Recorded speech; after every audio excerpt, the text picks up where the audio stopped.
how much more expensive can a bad code base be? Okay, to answer that question, let's do some simple back of the envelope maths. So let's say that we have if you're talking about a single developer, let's talk about a single developer first.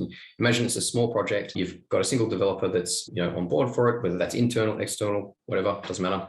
And that person is working on the code, and they typically know how everything is put together and are used to working in whatever style that they're doing it in.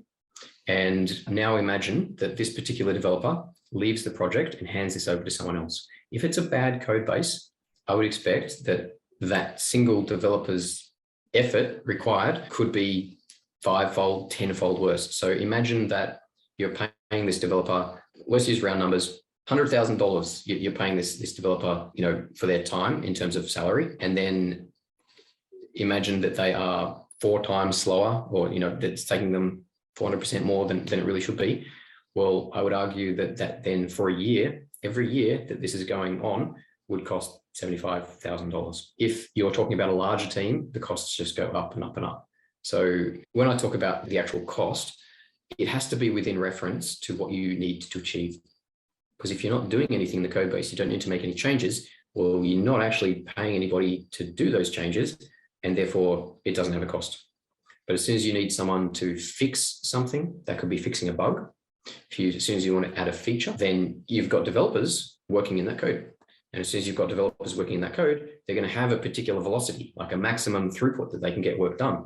And if you're wondering why that's slow, like if you've got a development team, you've got a project, and you feel kind of like, this is slow, isn't it? Like, should it really take that long to do something? That's probably why. It's probably a sign that the code base has some substantial maintainability issues and probably substantial technical debt and other issues as well. So yeah, it can be very expensive. If you start looking at bigger teams, like once you get to a certain size and you got, people, dedicated people for the governance of how things are being done. And when I'm talking about, Atlassian size, Google size, Facebook size, I don't think they get into that position, but that's because they've got people whose entire job it is, and sometimes multiple people, even for a single project, whose job it is to avoid those things happening.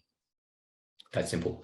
Everyone else who isn't Facebook size and Google size, well, we kind of need to pay a bit more attention to it. So because it isn't often things that we think about, we don't have a dedicated person just focusing on that. Consequently, imagine, say, a 10-person developer team. A bad code base, if they're actually actively working on it, it could easily be $1 million a year that you're spending basically on having an unmaintainable or a poorly maintainable code base. So yeah, it depends upon the project size, the number of people in the team, and how bad it actually is.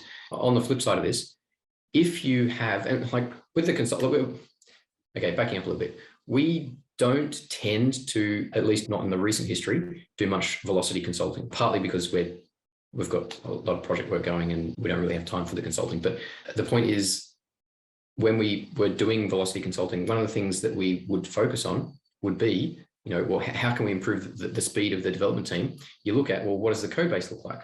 You can't really take it in isolation. If you've got a so-called slow dev team, the first thing I'd be looking at is, what is the code base like that they're working on? It might be that it's a very fast and very efficient dev team that you're asking them to do something that is, very, very hard because it's got a lot of technical debt. That's possible. I've seen that. On the flip side, if you've got a particular pace on your dev team and it isn't matching your business requirements, and that is obviously when people start looking for consultants to come in and fix the problem. They say, hey, business needs this. The dev team is delivering this. How can we bridge that gap? We don't have more money to hire more people, and often that's not the right thing to do anyway. What do we do? Well, the only thing you can do is to increase the velocity of the dev team to kind of bridge that gap.